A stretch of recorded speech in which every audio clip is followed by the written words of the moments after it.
Weekly Security Awareness Podcast. Sponsored by SecuVantage. SecuVantage offers best-in-class, next-generation security awareness training for small and medium-sized businesses. Visit SecuVantage.com and sign up for the always-free Cybersecurity Kickstarter program, where you will get a free, online cyber risk assessment and tracking, ready-to-edit cybersecurity policy templates and checklists, and a library of security awareness posters. You can sign up today for instant access. Visit SecuVantage.com to get started. SecuVantage – because hackers target humans, not computers. Headline: 110 nursing homes cut off from health records in ransomware attack. A ransomware outbreak has besieged a Wisconsin-based IT company that provides cloud data hosting, security and access management to more than 100 nursing homes across the United States. The ongoing attack is preventing these care centers from accessing crucial patient medical records, and the IT company's owner says she fears this incident could soon lead not only to the closure of her business, but also to the untimely demise of some patients. Milwaukee, Wisconsin-based Virtual Care Provider Inc. VCPI provides IT consulting, internet access, data storage and security services to some 110 nursing homes and acute care facilities in 45 states. All told, VCPI is responsible for maintaining approximately 80,000 computers and servers that assist those facilities.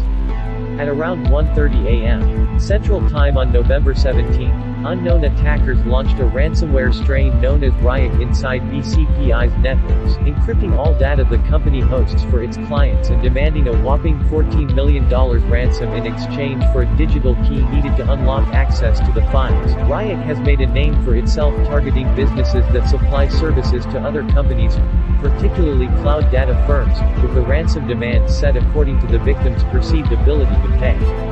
In an interview with Krebs on Security Today, VCPI chief executive and owner Karen Christensen said the attack had affected virtually all of their core offerings, including internet service and email, access to patient records, client billing and phone systems, and even VCPI's own payroll operations that serve nearly 150 company employees. Christensen said restoring customer access to this functionality is the company's top priority right now. "We have employees asking when we're going to make payroll," Christensen said. "But right now all we're dealing with is getting electronic medical records back up and life-threatening situations handled first." Christensen said her firm cannot afford to pay the ransom amount being demanded, roughly $14 million worth of Bitcoin, and said some clients will soon be in danger of having to shut their doors if VCPI can't recover from the attack. "We've got some facilities where the nurses can't get the drugs updated and the order put in so the drugs can arrive on time," she said. In another case, "We have this one small assisted living place that is just a single unit that connects to billing. And if they don't get their billing into Medicaid by December 5th, they close their doors. Seniors that don't have family to go to are then done. We have a lot of clients right now who are like, just give me my data, but we can't." The ongoing incident at VCPI is just the latest in a string of ransomware attacks against healthcare organizations, which typically operate on razor-thin profit margins and have comparatively little funds to invest in maintaining and securing their IT systems. Earlier this week, a 1,300-bed hospital in France was hit by ransomware that knocked its computer systems offline, causing very long delays in care, and forcing staff to resort to pen and paper. On November 20th, Cape Girardeau, Mo-based St. Francis Healthcare System began notifying patients about a ransomware attack that left physicians unable to access medical records prior to January 1st. Tragically, there is evidence to suggest that patient outcomes can suffer even after the dust settles from a ransomware infestation at a healthcare provider. New research indicates hospitals and other care facilities that have been hit by a data breach or ransomware attack can expect to see an increase in the death rate among certain patients in the following months or years because of cybersecurity remediation efforts.